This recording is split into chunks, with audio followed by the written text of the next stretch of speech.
cabereye mu ntara ya Ngozi, isantre y'Ingozi, quartier bita Kinyami isanzwe mvukamo ntuyemwo, ahari peti wanje nyene familiare meme twakuriye, hasanzwe hari ubunywero bufasha abantu kuruhuka ku mugoroba iyo bavuye ku mirimo n'ibindi. Yatengere muri uwo mwijima yinjira afise inkoho n'agapfuko bakarimwo grenade, impuzu z'igisoda shasha. Mwiriwe canke mwaramutse bivanye naho buri umwe wese aherereye, banywanyi bacu mukunda kandi mugakurikira inkuru n'ibiganiro dutambutsa kuri ino shene yanyu ari nayo yacu ya YouTube Shiramatsiko TV.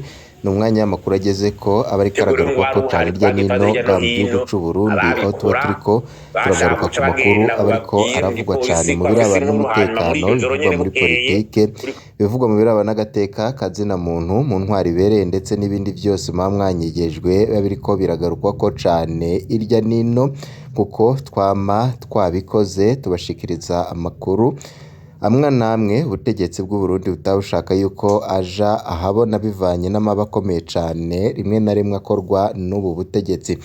Muri kano kanya turaza kubabwira amakuru ahambaye, na makuru ateye ubwoba yatanguye kuvugwa cyane ku munsi w'ejo.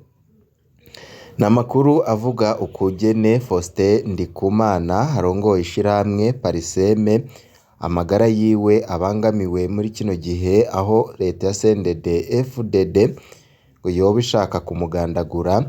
Perezida Evariste Ndayishimiye yoba ashaka kwikura ko Faustin Ndikumana asanzwe ashira nawe nyine amabakomeye cyane, ndetse n'ubunyonyezi bukorwa n'ubutegetsi bwa Perezida Evariste Ndayishimiye. Umugambi ukomeye cyane wateguwe neza nuko Faustin Ndikumana ngo atagomba kubaho. Hari inzira ebyiri canke imice ibiri leta yoba yarabiteguyemwo, harimwo kubanza kumupfunga bamuremetse inteba ishushe yuko asanzwe atunze ibirwanisho. Turaza kubabwira kuri ayo makuru y'ukugene hazanywe ibirwanisho mu rugo iwe, maze kugira ngo bavuge yuko nyine ari byo yarasanzwe akoresha, bamupfunge gutyo yicirwe mu ibohero. Ubundi buryo bwa kabiri akaba ari uburyo bwo kubanza kumukoresha isanganya, akaba ari bwo buryo bubiri leta ya CNDD-FDD, leta Ndayishimiye isanzwe idakunda Faustin Ndikumana yoba igira ngo ikoreshe. Ni amakuru menshi twakuye mu masoko yacu kuri ibi bijanye n'itegurwa ryo kugandagura Faustin Ndikumana arongoye ishirahamwe Pariseme. Turaza kubigaruka ko amakuru y'ibanga twahejeje gukura mu masoko yacu kubiriko birakorwa na CNDD-FDD. Ndayishimiye bafise ikikango yuko amatora atateze kumuhira mu gihe Faustin Ndikumana yoba ashobora kuvuga kandi abarundi benshi bakamwumva, kandi Faustin Ndikumana akaba ari umuntu w'incabwenge avuga ijambo rikagera kure, kandi akenshi akunda no kuvuga ibitagenda neza muri leta ya Perezida Evariste Ndayishimiye. Twarumvishe kenshi Perezida Evariste Ndayishimiye ariko araryoza Faustin Ndikumana, aho Perezida Ndayishimiye avuga yuko Faustin Ndikumana ataco amaze. Ishavu rikomeye cyane Ndayishimiye yo baramugiriye ni ukugene ngo ashira amabanga akomeye cyane hanze. Perezida Evariste Ndayishimiye yarazi yuko atazwi. Turaza kugaruka mu buryo bw'idonido kuri uyu mugambi ukomeye cyane, ndetse n'ukugene Perezida Evariste Ndayishimiye ariko araca ku biti no ku mabuye kugira ngo buri wese ashobora kumwitambika amurigise hakiri kare. Muri ano makuru turaza kugaruka kuri byinshi cyane ku bijanye n'uyu mugambi mubisha uriko urategurwa ngo ushirwe mu ngiro. Muri ano makuru kandi turaza kubabwira ku makuru ariko aravugwa Ingozi muri komine Kiremba mu ndinganizo ya kera, mu ntara nyine ya Butanyerera mu ndinganizo ya kera, aho kuri ubu ngubu ibara ryasubiye kugwa. Umugabo yishe umukenyezi wiwe turaza kubabwira kuri uru rupfu rubabaje cane rw'umukenyezi yahora azwi ku mazina ya Munezero Aline aherutse kugandagurwa n'umugabo wiwe. Turaza kubabwira vyinshi kuri uru rupfu rw'umubabaro.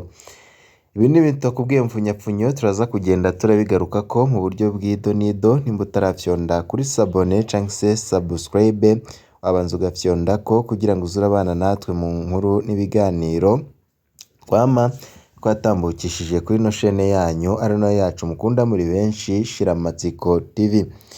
Hoba hariho umugambi wo gupfunga Faustin Ndikumana abanje kubesherwa ko atunze ibirwanisho.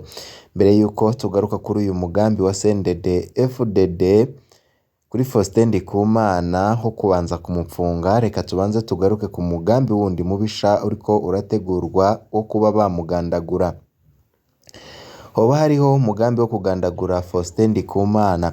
Ubutumwa umuhinga yigenga urubuga umuhinga yigenga rukorera kuri X canke cyahoze citwa Twitter rwanditse mu ijoro ryaheze ruti amakuru mfise kandi mfitiye n'ivyemezo nuko ari umugambi wo kugandagura Faustin Ndikumana hakoreshejwe asida. Urubuga umuhinga yigenga rusanzwe ruronka amakuru ava mu biro vy'umukuru w'igihugu c'u Burundi Perezida Evariste Ndayishimiye ni gake cane rwihenda amasoko yarwo akomeye.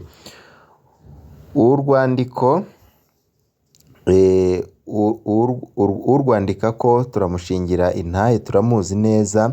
Hari urundi rubuga rumaze igihe gito rwitwa Imbwa Itukura narwo nyine muraruzi, narwo rubona amakuru ahambaye cane y'ibikorerwa mu butegetsi bwa Ndayishimiye aherutse kurugarukako cane kuko nyine yahejeje kumenya yuko ivyiwe byose urwo rubuga rushira ahabona. Narwo nyine rukunze gutanga amakuru y'ibanga yo mu butegetsi bwa CNDD FDD. Ntituramenya neza nyene rwo uwigize kwikekwa ko yoba ari urwe n'ubutegetsi yari Generali Bertine Gahungu, ariko igihe yafashwe rwagumye rwandika bica biboneka ko atari we yarukoresha. Narwo nyine rwemeje amakuru avuga umugambi wo kwica Faustin Ndikumana hakoreshejwe isanganya. Rwavyanditse inusu y'isaha inyuma y'umuhinga wigenga. Isidore Mbayahaga yaratangaje ko Faustin Ndikumana azopfa nk'umubu.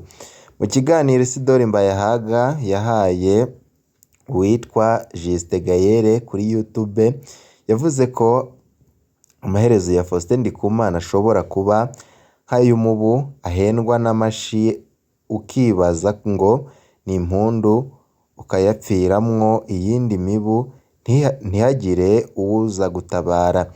Isidore Mbayahaga azwi nk'usanzwe atumwa kuvuga integuro za Perezida Ndayishimiye. Amajambo yavuze aboneka ko ashobora kuba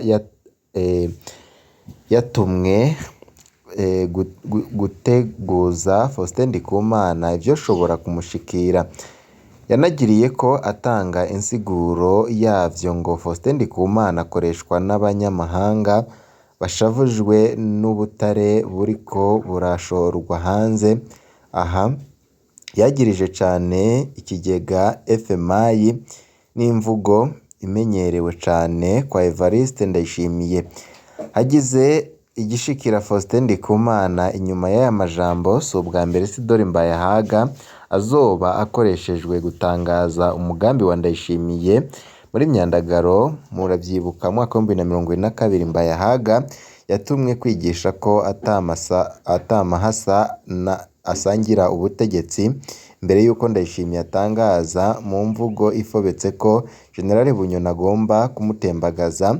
Bunyoni yaciye abogozwa mu bushikiranganje bwa mbere amaze gukurwa.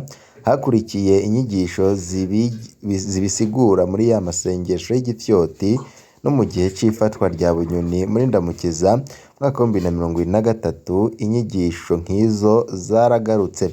Faustin Ndikumana yo kwitega iki? Hano harashoboka ibintu bibiri. Birashoboka rwose ko hariho umugambi wo kwica Faustin Ndikumana nk'uko twabivuze mu kiganiro. Focode yatunganije. Imbere y'igandagurwa rya Ernest Manirumva habanje kubaho inyandiko zitagira umukono zatawe imbere y'ibiro vya Oricome. Nyuma y'amezi 3 Manirumva aca aricwa n'iperereza. Ico gihe nta mutegetsi n'umwe yigeze yerekana ko yari akeneye kwica Manirumva. Vyadusavye amatohoza maremare. Kuri Faustin Ndikumana vyose biri ku mugaragaro, ico mushikira comenyekana iyo cyazananye. Birashoboka ko intumbero ari iyo gutera ubwoba Faustin Ndikumana ngo ateyomoke nk'abandi bo mu mashirahamwe yigenga. Pariseme n'iryo shirahamwe twabutsa yuko ryonyine ricubahuka kwerekana neza ibitagenda neza risigaye nga mu gihugu c'u Burundi. Impanuro twaha Faustin Ndikumana nuko atofata minenerwa ibijanye n'umutekano wiwe muri kino gihe. Amakuru yose akayakorera ko, ariko kandi abatwara Burundi nabo ikibazo c'umutekano wa Faustin Ndikumana bomenya ko bibaraba. Co mushikira cyose nibo coja ku gatwe naho umengo ntaco bacera. Uwundi mugambi nuwo gupfunga Faustin Ndikumana abanje gukoreshwa ko kubesherwa ko atunze ibirwanisho. Ivyo mwumvishe kwigenekerezo rya 17 z'ukwezi kwa gatanu mwaka wa 2026 haratowe ibirwanisho mu kabare ka Faustin Ndikumana i Ngozi. Abakozi biwe nibo babibonye baca barahamagara igipolisi, ariko igitangaje abo nyine batabaje igipolisi nibo bapfunzwe. Kuva mu mwaka uheze Faustin Ndikumana yabonetse ko abangamiwe n'ubutegetsi bwa Evariste Ndayishimiye. Mukuru w'igihugu bwiwe yaramwifatiye mu gahanga. Mu nyuma haramenyekanye umugambi w'iperereza wari ugamije kugandagura Faustin Ndikumana mu buryo busa n'isanganya ry'imodoka. None ubu naho nyine hagezweho irementanya ry'ibirwanisho. Imana irinde uyu mukuru wa Pariseme. Urupfu rubabaje rwa Munezero Aline, abanyagihugu barasaba ubutungane. Kuko twari twabibabwiye mu ntango, Munezero Aline aherutse kugandagurwa n'umugabo wiwe. Abanyagihugu biyamiriza amanyanga ariko akorwa kugira ngo wakoze iryo bara ntahanwe. Mwidondoro w'umuhisi Munezero Aline yavutse mu mwaka wa 1996 ku mutumba Mushonge, komine Nyamurenza, intara ya Ngozi, mu ndinganizo ya kera. Ubu ni komine Kiremba, intara ya Butanyerera. Mu mwaka wa 2021 niho yubaka na Nitanga Gabriel yasubijwe mu buzima busanzwe kuko yahoze mu muhari CNDD FDD ukiri mu ishamba. Kuva ico gihe rero bubakanye na Aline Gabriel baciye baguma baba ku mutumba wa Rurama, komine Nyamurenza. Gushika uno munsi bari bafitanye abana babiri, ariko urugo rwabo rwari rusanzwe rurimwo imishamirano myinshi kuko biva mu makuru y'ababanyi babo akemezwa n'imiryango yabo. Intandaro y'urupfu rwa Munezero Aline. Uwo Serugo Niyibitanga Gabriel asanzwe adandaza igitoro mu buryo bw'amagendo. Umukenyezi we Munezero Aline niwe yakidandaza yabikwirikirana aho ababa akongera akabika amafaranga. Mu minsi yeze rero vyarashitse Aline arabura canke arahomba amafaranga ashika ibihumbi 10 by'amarundi mu mafaranga yategerezwa kuva muri ico gitoro. Aho niho havuye intandaro y'urwo rupfu rwiwe. Ributse yuko kwigenekerezo rya 30 z'ukwezi kwa gatanu mwaka wa 2026 niho uwo mugabo Gabriel yagabisha umukenyezi wiwe Aline amubwira ko hamwe yo kwihenda agataha atarakwiza ayo mafaranga y'ico gitoro aca amwica. Ivyo yabivugiye aho akunda guteramira. Aline amaze kuvyumva yoba yarabwiye ab'iwabo harimwo babanyi ati uno munsi ndagowe, ambwiye ko aza kunyica ansanze ndafise ayo mafaranga. Uno munsi nza kurara nambaye kugira ngo atanguye kunkubita nce niruka, kuko murazi ko iyo atanguye kunkubita ntoroherwa. Mw'ijoro ryo kuri uwo munsi nyine niyibitanga, Gaburiyeli yaratashe mu rugo nk'igihe c'isaha 5, igihe inzoga afise inzoga mw'icupa. Yoba yashitse akubita cane wa mukenyezi wiwe Aline aca agirwa ko amwica, kuko bukeye bwaho ababanyi basanze ikiziga ca Aline kiryamye mu cumba bararamwo cavuye amaraso mu mazuru, kiryamye ku gitanda kidasashe, igitanda cariko imatera yonyine. Ababanyi bemeza ko bumvise induru muri iryo joro, ariko yamaze akanya gato baca babifata ibisanzwe, kuko bari bamenyeranye na Gaburiyeli akubita Aline. Ariko muri ako kanya ntibigeze bamenya ko Aline ahejeje gusezera isi y'abazima. Tunamenyeshe ko ikiziga c'uwo muhisi Aline caciye gihambwa gihutihuti bukeye bwaho. Abo banyagihugu rero bamaze kubona ikiziga c'uwo muhisi baratangaje mu ntwaro, ariko niyibitanga Gaburiyeli yoba yaciye atanga igiturire ku batware baho harimwo Chef de Zone kugira ngo ntahagarikwe. Mu nyuma hoba harabonetse inguvu za Gaburiyeli arahagarikwa kw'igenekerezo rya 2 z'ukwezi kwa 6 umwaka wa 2026, aca atwarwa gupfungirwa mu gasho ka Nyamurenza ahahoze komine ya kera Nyamurenza, ari naho afungiwe gushika uno munsi. Ariko naho niyibitanga Gaburiyeli apfunzwe, amakuru ava mu babanyi yemeza ko ariho hakorwa amanyanga menshi kugira ngo ace arekurwa yitahire atarengutse imbere y'ubutungane. Ari nayo mpamvu abanyagihugu batera akamo ko gutabaza mu gusaba ko atorekurwa, nyabuna arengutswe imbere y'ubutungane kugira ngo abazwe kuri urwo rupfu rwa Munezero Aline. Ubona ko n'igihe yamugabisha ko aza kumwica yabivugiye imbere y'abanyagihugu.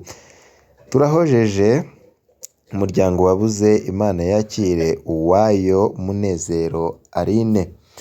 Banywanyi bacu kandi ngo duciye dusoza yarageze ko muri kano kanya, tubibutsa yuko mu kandi kanya tuza kubashitsa ko andi makuru akomeye cane. Turaza kubigaruka ko nimba utarafyonda kuri sabone fyonda ko kugira igihe cyose turonse amakuru n'ibiganiro nk'ibi uba mu mbere bashikirwa navyo. Byiza kuri mwese nivyo ndabipfurije.